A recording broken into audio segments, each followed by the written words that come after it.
नमस्कार विद्यार्थी मित्रांनो, मी कुलाटी एस.बी. राव बहादूर नारायणराव बोरावके महाविद्यालय श्रीरामपूर इथे मराठी या विषयाचं अध्यापन करत आहे। इयत्ता 12वीसाठी नवीन अभ्यासक्रमामध्ये अहवाल लेखन आलेला हा भाग आलेला आहे। उपयोजित मराठी या विभागातील तिसरा भाग आज आपण बघत आहोत, अहवाल।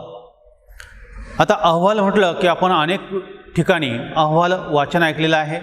या अहवाल वाचनातून त्या संस्थेचा त्या कार्यक्रमाचा एक आढावा आपल्याला ऐकायला मिळतो आणि त्या दृष्टीने काही कमी असणाऱ्या बाबी आहेत किंवा त्रुटी आहेत त्या पूर्ण करण्याच्या उद्देशानं या अहवालाचा आपल्याला फार मोठा उपयोग होत असतो।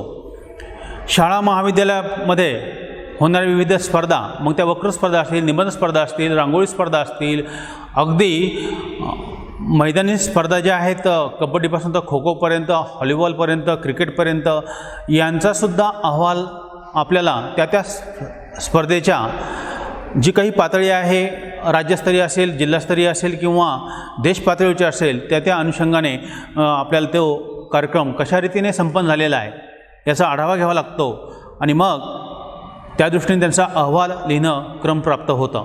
विद्यार्थी मित्रांनो, एवढंच नव्हे तर शासकीय काही कार्यक्रम असतात, सामाजिक आर्थिक संस्थेतील काही कार्यक्रम असतात आणि मग त्या कार्यक्रमाच्या निमित्तानं अनेक अहवाल आपल्याला लिहायला लागतात। असे अहवाल भविष्यकाळात विविध प्रकारे उपयोगी ठरतात आणि म्हणून आपण प्रास्ताविकामध्ये बघू शकतो की विविध ठिकाणी होणारे विविध प्रकारचे कार्यक्रम, सामाजिक क्षेत्रातले, शैक्षणिक क्षेत्रातले, आर्थिक क्षेत्रातले, शासकीय क्षेत्रातले हे अहवाल आपल्याला लिहायला लागतात आणि मग आपल्याला प्रश्न पडतो की अहवाल म्हणजे काय, अहवालाची आवश्यकता का वाटते, अहवालाचा आराखडा कसा असतो, अहवाल लिहिताना कोणकोणती काळजी घ्यावी, अशा स्वरूपाचे प्रश्न आपल्याला पडू शकतात आणि त्या अनुषंगाने आपण त्या कार्यक्रमाची माहिती संकलित करणं, एकत्र करणं गरजेचं असतं।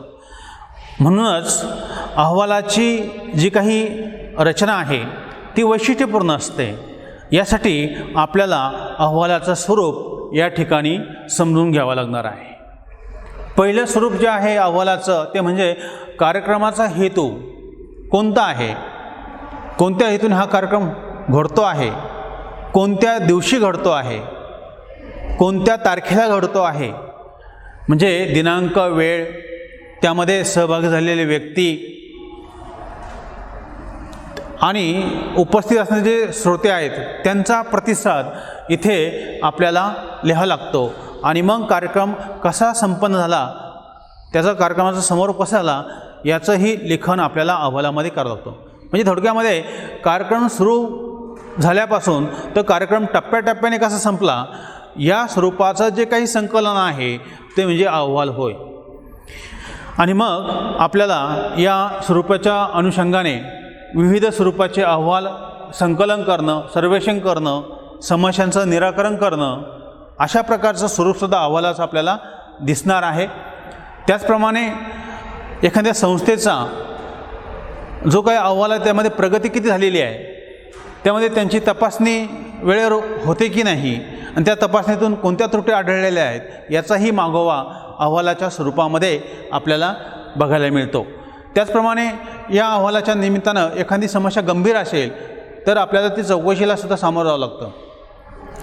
त्याचप्रमाणे संपूर्ण वर्षभराचा आढावा, त्या संस्थेनं केलेलं काम, मग ती संस्था सामाजिक असो, शैक्षणिक असो, अगदी राजकीय सामाजिक स्वरूपाची असो, त्या ठिकाणी त्यांना आढावा अहवाल या ठिकाणी घ्यावा लागतो।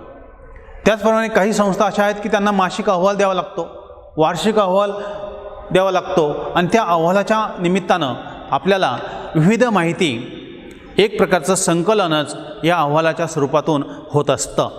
अशा या अहवालाच्या निमित्तानं आपल्याला प्रगती अहवाल म्हणजे प्रोग्रेस रिपोर्ट आपण ज्याला म्हणतो, तपासणी अहवाल, त्याचप्रमाणे चौकशी अहवाल, आढावा अहवाल आणि मासिक अहवाल, वार्षिक अहवाल अशा प्रकारचे विविध स्वरूपं आपल्याला अहवालाचे बघायला मिळतात।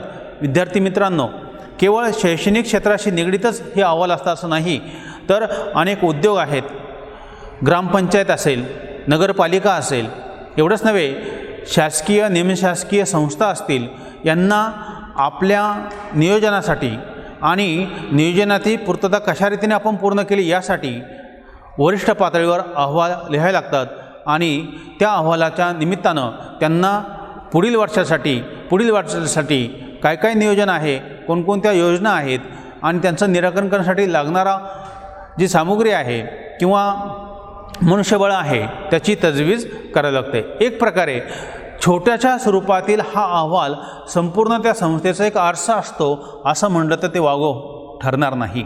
विद्यार्थी मित्रांनो, आणि मग या अहवालाची आवश्यकता जी आहे ती आपल्याला आता जाणवली असेल, कळली असेल। या अहवाल लेखनाच्या निमित्तानं आपल्याला अहवालाची आवश्यकतासुद्धा समजून घ्यावी लागणार आहे। अहवाल लेखनाची आवश्यकता बघत असताना आपल्याला इथे दोन गोष्टी महत्त्वाच्या वाटतात। एक आहे संस्थेची परंपरा, विकास, नियोजन, योजना, समस्या यांच्या संदर्भात योग्य निर्णय घेणं। संस्था मोठी आहे आणि मग या मोठ्या अशा संस्थेमध्ये किंवा छोट्या अशा उद्योगामध्ये किंवा कुटीर उद्योगामध्ये, लघु व्यवसायामध्ये जी काही आपल्याला प्रगती साधायची आहे, ज्या काही योजना आणायच्या आहेत किंवा ज्या काही योजना आपण आणलेल्या आहेत, या अनुषंगाने आपल्याला या सर्व बाबी इथे लिहिण्यासाठी अहवालाची आवश्यकता भासते आहे। निर्माण होणाऱ्या समस्या आणि निर्माण झालेल्या समस्यावर आपण केलेली उपाययोजना, त्याचबरोबर भविष्यामध्ये निर्माण होणाऱ्या समस्या यांचाही मागोवा अहवालामध्ये घेतला जातो। म्हणजे घडलेल्या घटनेतून एक शहाणपण आपल्याला येण्यासाठी अहवालाची आवश्यकता असतेच।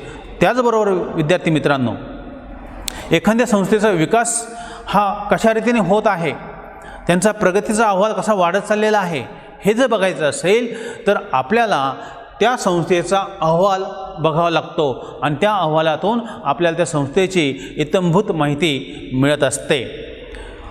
अलीकडे तंत्रज्ञानामध्ये वाढ झालेली आहे आणि या तंत्रज्ञानाचा उपयोगसुद्धा अहवाल लेखनासाठी अतिशय मार्मिकपणे करण्याची गरज निर्माण होऊ लागलेली आहे।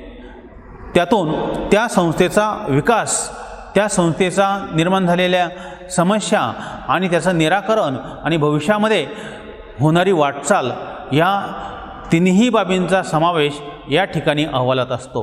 म्हणजे भूतकाळामध्ये जरी लिहिलेला हा अहवाल असेल तरी त्यामध्ये वर्तमानकाळील करण्यात येणाऱ्या तजवीरी आणि भविष्यामध्ये अंदाज बांधून त्या निर्माण होणाऱ्या योजना ज्या आहेत त्या आपण कशा अंमलात आणणार आहोत, त्यावर कशा रीतीने आपण काम करणार आहोत, त्या ठिकाणी कोणकोणते प्रयोग राबवणार आहोत किंवा कृती करणार आहोत, या सर्वांचा आढावा आपल्याला या ठिकाणी अहवाल लेखनाच्या आवश्यकतेमध्ये करणं आवश्यक आहे। दुसरी बाब आहे की नवीन प्रकल्प असतील, उद्योग व्यवसाय असतील, संस्थेच्या विकासाची माहिती असेल, ही त्यातून यावी आणि त्या येणाऱ्या विकास कामामध्ये आपलाही सहभाग असावा असं त्या संस्थेला वाटतं आणि एकदम आपण इतरांच्या तुलनेनं आपली ही प्रगती त्या ठिकाणी दिसावी आणि सर्वांच्या नजरेत यावी, सर्वांच्या नजरेत संस्थेचं काम आलं आणि ते लिखित स्वरूपात असेल तर त्याला एक प्रकारची प्रतिष्ठा प्राप्त होत असते। एक सामाजिक मानसिक अवस्था त्या संस्थेच्या चालकांच्या मनामध्ये निर्माण झालेली असते आणि साहजिकच त्यातून संस्थेने निर्माण केलेले विविध प्रकल्प असतील, उद्योग व्यवसाय असतील, संस्थेचा विकासाची जी माहिती आहे ती त्या निमित्तानं संकलित होत असते आणि त्यातून आपल्याला अहवाल लेखन हे आवश्यकच बाब आहे हे पटतं। अशा या अहवालाचा आपण जर बारकाईने अभ्यास केला तर आपल्या असं लक्षात येईल की ह्या अहवाल लेखनाच्या निमित्तानं जे काही आराखडे आपल्याला निर्माण करायचे आहेत ते आहेत 4 प्रकारचे। अहवालाचा आराखडा तयार करताना या अहवालाची प्रमुख 4 अंगे आपल्याला दिसणार आहेत। त्यामध्ये प्रामुख्यानं अहवाल नेमकं कशासाठी लिहायचं आहे हा हेतू महत्त्वाचा असतो आणि त्यावरच संपूर्ण अहवाल अवलंबून असतो आणि म्हणून त्याला प्रास्ताविक असं म्हटलेलं आहे की अहवाल कशासाठी आहे, कोणत्या निमित्ताने तो लिहिला गेलेला आहे, त्याला प्रारंभ असंही म्हटलं गेलं आहे, अहवालाचा प्रारंभ।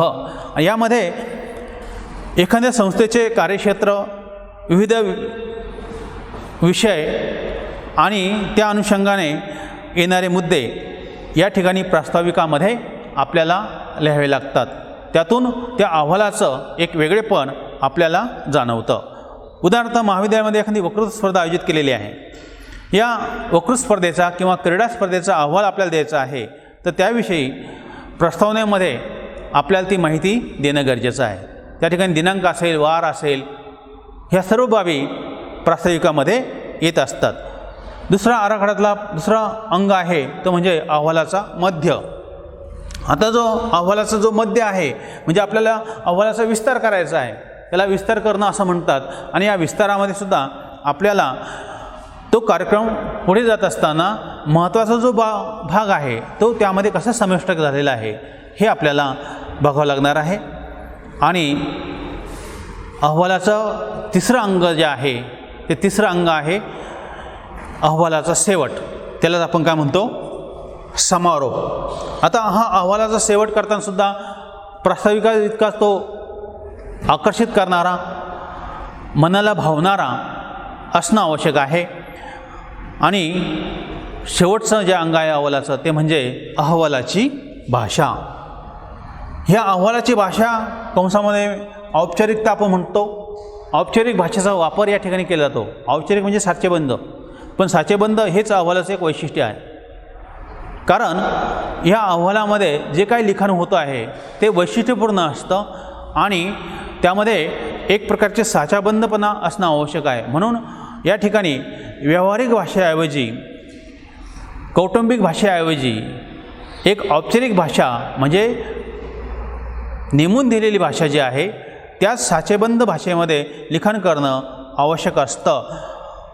हे अधिक समजण्यासाठी तुम्हाला एक विषय देऊन हा भाग आपण पूर्ण करूया. अहवालाचा विषय आहे मराठी भाषा संवर्धन पंधरवडा. समारोप प्रसंगी हा अहवाल लिहिला गेलेला आहे. पंधरवडामध्ये संपूर्ण मराठी भाषेचं संवर्धन कसं रीतीने केलं जातं याचा आढावा घेतलेला आहे. प्रास्ताविक, आता प्रास्ताविकामध्ये जे मुद्दे येतात ते आपण बघूया. या प्रास्ताविकामध्ये काय मुद्दे आलेले आहेत तर समावेश करणं अपेक्षित आहे. त्यामध्ये समारंभाचा विषय, समारंभाचे स्थळ, दिनांक, वार, वेळ, स्वरूप, अध्यक्षांचे नाव, त्यांचं पदनाम, प्रमुख पाहुण्याचं नाव, त्याचं पदनाम. एवढंच नव्हे तर समारंभासाठी आयोजकांचं जे नाव आहे त्यांचं नाव आणि त्यांचं पदनाम, अन्य उपस्थितांचा, प्रमुख जे उपस्थितांमध्ये आहेत अशा प्रमुख व्यक्तींचा उल्लेख त्या ठिकाणी आवश्यक आहे. त्यांच्या पदनामासह तो करावा लागतो. या सर्वांचा शाब्दिक स्वरूपामध्ये आपल्याला स्वागत करावं लागतं. त्याचबरोबर या ठिकाणी असणाऱ्या जे प्रमुख व्यक्ती आहेत त्यांच्या हस्ते होणारं दीपप्रज्वलन असेल किंवा प्रतिमापूजन असेल, इच्छस्तवन असेल, स्वागतगीत असेल, यांचाही उल्लेख प्रास्ताविकामध्ये करावा लागतो. अहवालाचा मध्य म्हणजे अहवालाचा विस्तार, यामध्ये खालील बाबींचा समावेश होतो. त्यामध्ये मराठी भाषा संवर्धन पंधरवड्याचा हेतू, पंधरवड्याचे नियोजन, कोणाकोणाचा सहभाग होता त्यांचा उल्लेख, नेमके कोणकोणते उपक्रम घेतले गेलेत त्यांची यादी, त्या उपक्रमाचं फलित काय आहे, उपक्रमाचा हेतू कितपत साध्य झालेला आहे. एवढंच नव्हे तर यापुढील नियोजन काय असणार आहे, योजना कोणत्या असणार आहेत, या बाबतीमध्ये क्रमबद्ध मुद्देसूद विवेचन येणं अपेक्षित आहे. संबंधित कार्यक्रमात सहभागी झालेल्या विद्यार्थ्यांचे आणि शिक्षकांचे मनोगतही आपल्याला या मध्यामध्ये लिहिणं आवश्यक आहे. अहवालाचा मध्य म्हणजे त्या संपूर्ण कार्यक्रमाचा विस्तार, मुख्य भाग या ठिकाणी येणं अपेक्षित आहे.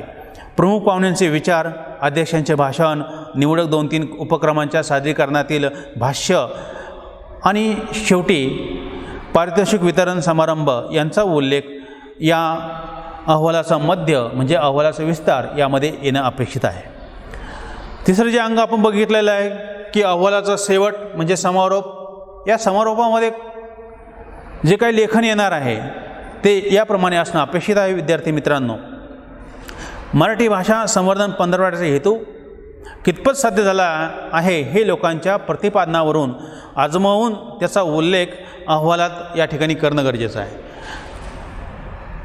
मराठी भाषा संवर्धनाचा हेतू कितपत साध्य झालेला आहे हे लोकांचा जो प्रतिसाद मिळालेला आहे तो प्रतिसादाचा अंदाज घेऊन आपल्याला तशा प्रकारचं समारोपामध्ये लेखन करणं अपेक्षित आहे.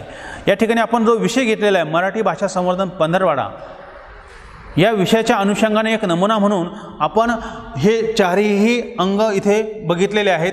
त्यामध्ये प्रास्ताविक बघितलेलं आहे, अहवालाचा मध्य बघितलेला आहे, अहवालाचा शेवट बघितलेला आहे. आणि हे सर्व ज्या भाषेत लिहायचं आहे ती भाषा आहे औपचारिक भाषा.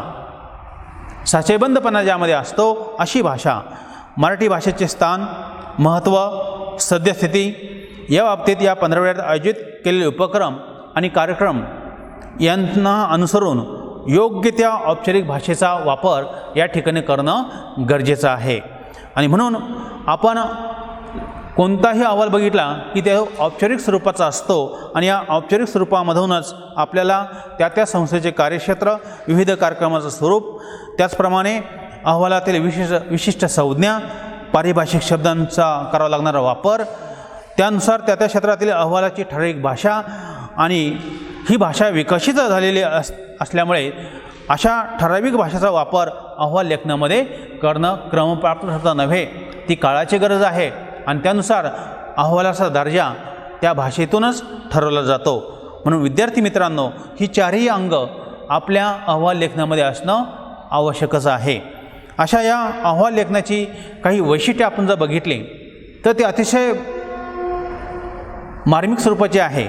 म्हणजे बघितलेला संपूर्ण भाग जो आहे अगदी प्रास्ताविकापासून ते थेट अहवाल लेखनाच्या अंगापर्यंत किंवा अहवाल लेखनाची लेखन पद्धती असेल, अहवालाचा आराखडा असेल, अहवालाचे अंग असतील, यातून आपल्याला एक वेगळेपण जाणवत असतं. आणि ते वेगळेपण कोणतं आहे तर विद्यार्थ्यांना चांगल्यापैकी अहवाल लेखन करता आलं पाहिजे. या दृष्टीने आपल्याला अहवालाची अंग आणि आराखडा हा समजून घेणं आवश्यक आहे.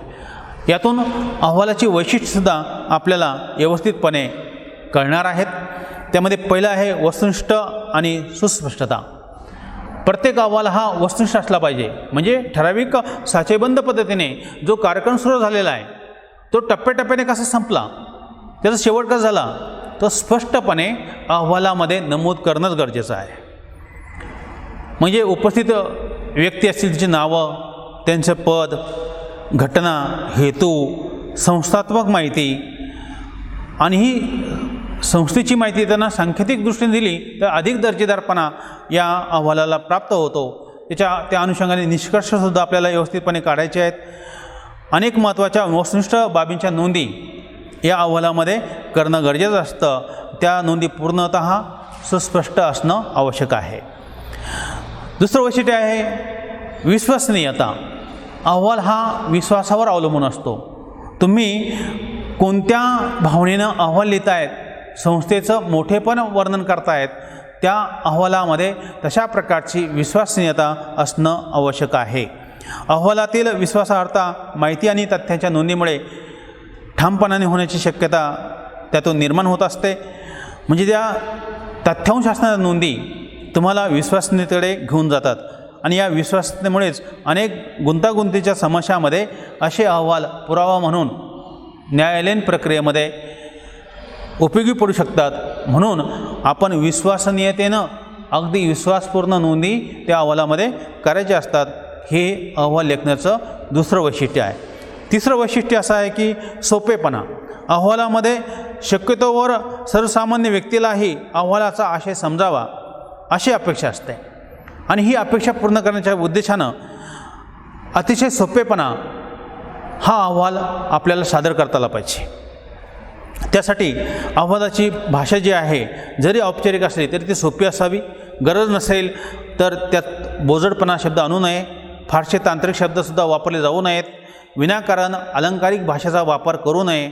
नाट्यपूर्णता, अतिशयोक्ती इत्यादी गोष्टी अहवालात टाळणं आवश्यक आहे.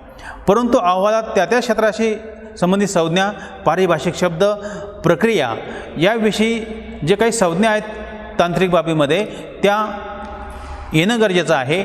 पण विनाकारणच भाषेचा डौल वाढवायचा म्हणून किंवा भाषेला अलंकारित करायचं म्हणून असा खटाटोप करणं अहवालामध्ये अपेक्षित नाही आहे. सोपेपणा त्या ठिकाणी असणं आवश्यक आहे.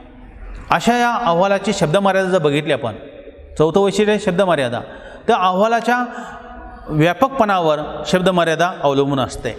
आता अहवालाचा विषय आणि स्वरूप यानुसार अहवालाची शब्दमर्यादा अवलंबून असते. सांस्कृतिक कार्यक्रम असेल, साहित्यविषयक कार्यक्रम असेल, क्रीडाविषयक कार्यक्रम असेल, तर स्थानिक पातळीवर अहवाल आटोफीर असतात. अगदी असं म्हटलं जातं की सहकारी संस्था, वार्षिक सर्वसाधारण सभा यांचे अहवाल तुलनेने विस्तृत असतात. त्यांचे स्वरूप निश्चित असते. म्हणजे एखाद्या समस्येच्या उपक्रमाच्या संदर्भात संशोधनात्मक सहभाग अहवालामध्ये नोंदवायचा असेल, सार्वजनिक क्षेत्रातील उद्योग व्यवसाय, सार्वजनिक क्षेत्रातील सेवा, उदाहरणार्थ शहरातील बस वाहतूक, रेल्वे वाहतूक यांच्या संदर्भातील अहवाल खूपच विस्ताराने लिहिले जातात. त्यात भरपूर माहिती असते, आकडेवारी असते, निरीक्षणे नोंदवलेली असतात, तपशील दिलेले असतात, निष्कर्ष नोंदवलेले असतात आणि त्यामुळे अहवालाचा विस्तार हा वाढतो. पण सर्वसाधारणपणे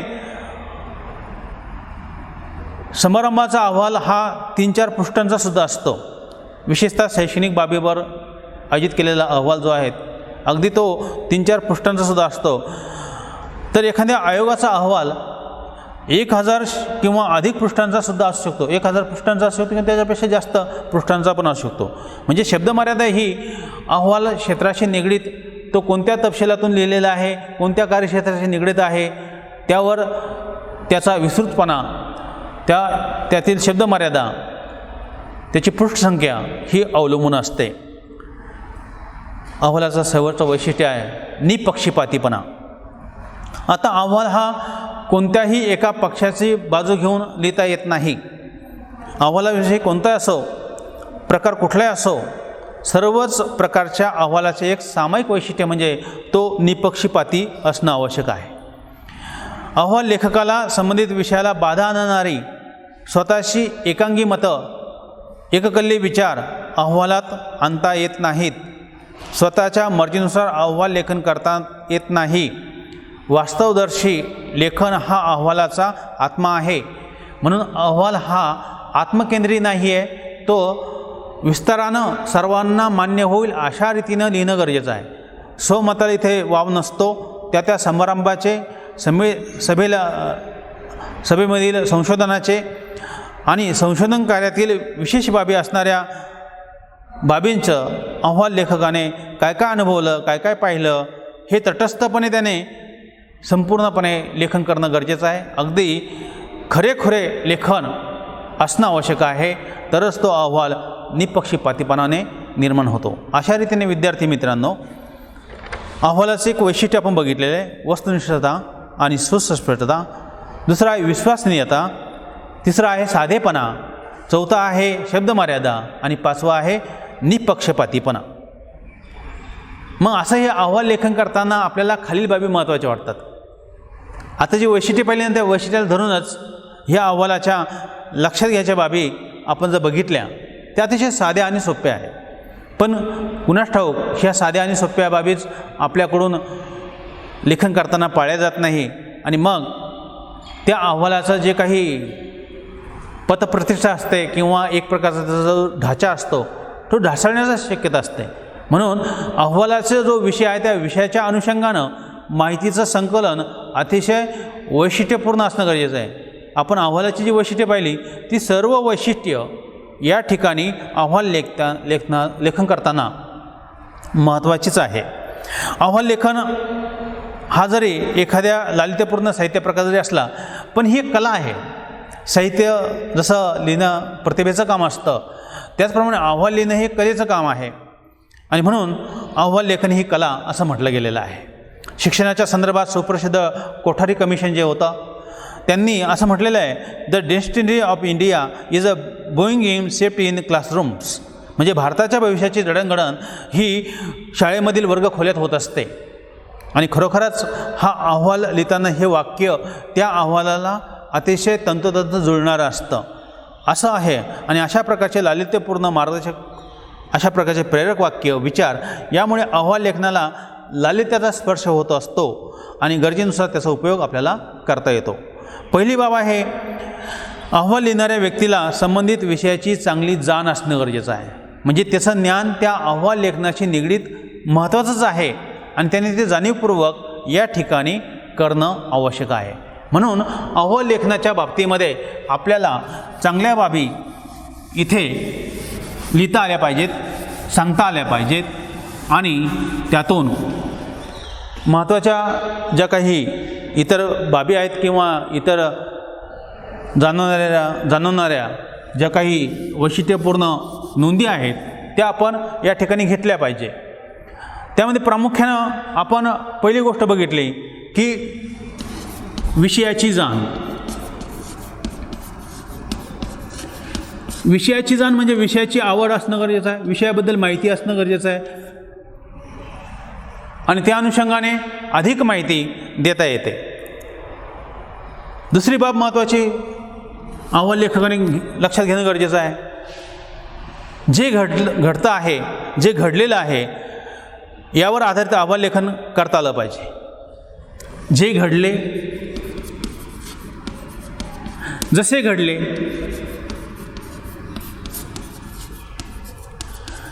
यावर लेखन करता आलं पाहिजे आणि त्यासाठी बारकाईनं निरीक्षण क्षमता या अहवाल लेखकाकडे असणं आवश्यक आहे. तिसरी महत्त्वाची बाब आहे की अहवाल लेखनासाठी भाषेवर प्रभुत्व असलं पाहिजे.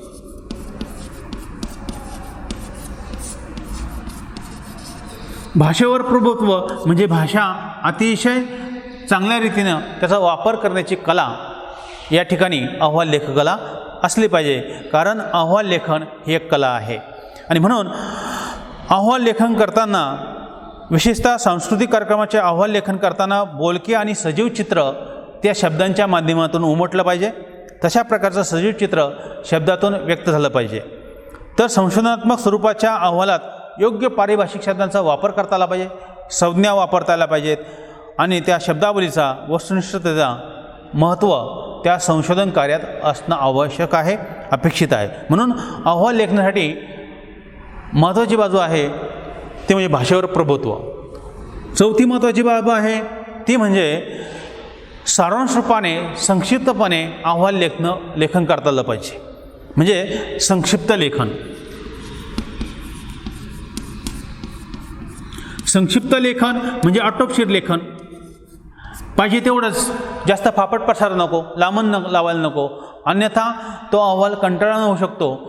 वाचन करणारा वाचतो आणि बाकीचे पेंगुळलेले असतात, अशी अवस्था अहवाल लेखनामुळे होऊ शकते. म्हणून अहवाल लेखकाने जागरूकपणे जेवढं आहे ना तेवढंच लेखन करायचं. संक्षिप्तपणा, त्याला छोटं रूप आलं तरी चालेल, पण अतिशय जिवंतपणा त्या ठिकाणी असणं वाटलं पाहिजे. म्हणून सारांश रूपाने संक्षिप्त लेखन या ठिकाणी केलं पाहिजे. पाचवी बाब महत्त्वाची आहे ती म्हणजे की जे काही लेखन करायचं आहे ते अतिशय सोपी भाषा, सोपी, सहज, प्रवाही अशी भाषा या ठिकाणी वापरली पाहिजे. ती भाषा जिवंत वाटली पाहिजे. त्या भाषामध्ये एक जोरकसपणा असणं गरजेचं आहे. अति अलंकारिक, वैशिष्ट्य, नाट्यपूर्ण, अतिशयोक्तीपूर्ण असं वर्णन त्या ठिकाणी करू नये. सहावी बाब महत्त्वाची आहे की या कार्यक्रमामध्ये असणारे जे व्यक्ती आहेत त्या व्यक्तींचं अचूक नावं या ठिकाणी घेतली पाहिजे. अचूक नाव आणि त्यांचं असणारं पद यांचं लेखन त्या अहवालामध्ये अचूक असणं गरजेचं आहे. अध्यक्ष कोण आहेत, प्रमुख पाहुणे कोण आहेत, त्यांची पदं कोणती आहेत, उपस्थितामध्ये जे प्रमुख आहेत, उपस्थित असणारे नागरिक आहेत, त्यांची पदनामं या ठिकाणी लिहिणं आवश्यक आहे. तसेच या ठिकाणी जो घटनाक्रम आहे तो घटनाक्रम आहे तसाच लिहायचा आहे. कार्यक्रमाचा घटनाक्रम योग्य अशा प्रकारचा असला पाहिजे, योग्य रीतीने तो क्रमबद्ध असला पाहिजे. एका कार्यक्रमातून दुसरा कार्यक्रम असा जोडता आला पाहिजे. एवढंच नव्हे तर काही ज्या तांत्रिक बाबी आहेत त्या तांत्रिक बाबी आपल्याला चांगल्या रीतीनं ठळक करता आल्या पाहिजेत. त्यामध्ये शीर्षक असेल, आपण ज्याला मथळा म्हणतो, कार्यक्रमाचं शीर्षक, त्यानंतर वार, दिनांक, स्थळ, प्रमुख पाहुणे, अध्यक्ष, त्यांची नावं, पदनामं इत्यादी यांचा विसर पडता कामा नये. आणि यानंतर आपण जर लक्षात घ्यायच्या बाबी बघितल्या तर 7वी बाब अशी आहे की अहवालाच्या विषयाचे स्वरूप, वेगळेपण, वैशिष्ट्य बारकाईने दिसलं पाहिजे. यासाठी अहवाल लेखनाकडे सूक्ष्म आकलन आणि निरीक्षण शक्ती असली पाहिजे. या अहवाल लेखन करताना अहवाल लेखक जो आहे त्याच्याकडे सूक्ष्म निरीक्षण शक्ती असली गरजेचं आहे. त्याचं निरीक्षण हे अतिशय बारकाईने असलं पाहिजे. प्रत्येक बाबी त्याने बारकाईने समजून घेतली पाहिजे. त्यातलं वेगळेपण समजून घेतलं पाहिजे, वैशिष्ट्य त्याच्या लक्षात आलं पाहिजे आणि हे सर्व अहवालात नोंद करता आली पाहिजे. 8वी महत्त्वाची बाब आहे की अहवाल लेखनात विषयाला विसंगत असलेले स्वमत, स्वविचार लिहू नयेत. इथे स्वतःचे विचार, त्याचप्रमाणे स्वतःचं जे काही स्वविचार आहेत तेही लिहू नये. यांना स्थान नको. स्वमत, स्वविचार हे अहवालामध्ये असू नये. अन्यथा अहवाल हा एकाकी होतो आणि लेखक तिथे आपलं मत नोंदवतो, म्हणजे तो केंद्रीभूत असा अहवाल तयार होऊ शकतो. म्हणून सर्वसमावेशक असा जे निरीक्षण आहे ते आपण नोंदवलं पाहिजे. वैयक्तिक मताला इथे स्थान असता कामा नये.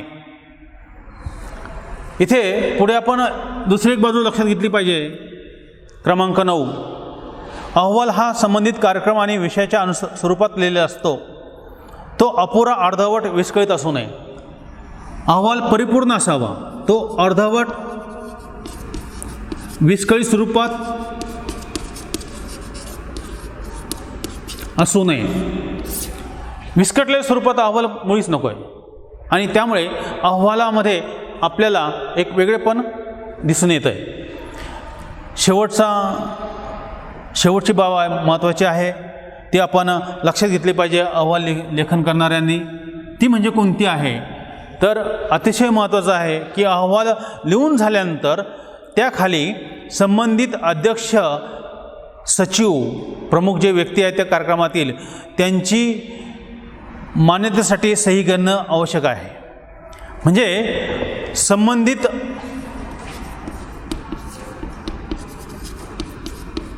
व्यक्तींची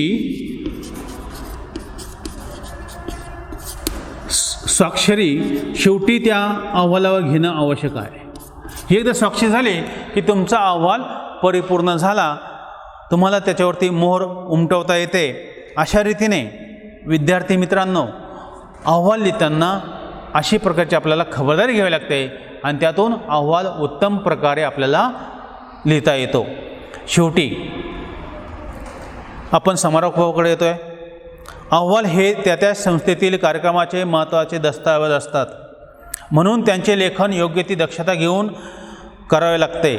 संस्था, कार्यालये दीर्घकालीन आढावा घेण्यासाठी या अहवालाचा उपयोग करत असतात आणि म्हणून त्यांचं जतन करणं, त्यांचं संवर्धन करणं काळाची गरज आहे. म्हणून हे अहवाल दरवर्षी आपण अनेक संस्थेमध्ये जतन केलेले आढळतात, त्या विभागामध्ये जतन केलेले आढळतात. वर्षभरातील कामाचा आढावा आपला कसा झालेला आहे, आपण कोणकोणते उपक्रम घेतले आणि त्यामध्ये असलेल्या त्रुटी पुढे राहणार नाहीत, या दृष्टीने हा अहवाल महत्त्वाचा असतो. उत्तरोत्तर विकास व्हावा याच उद्देशाने प्रत्येक संस्था, प्रत्येक शासकीय कार्यालये यामध्ये अहवाल आपल्याला बघायला मिळतात. धन्यवाद.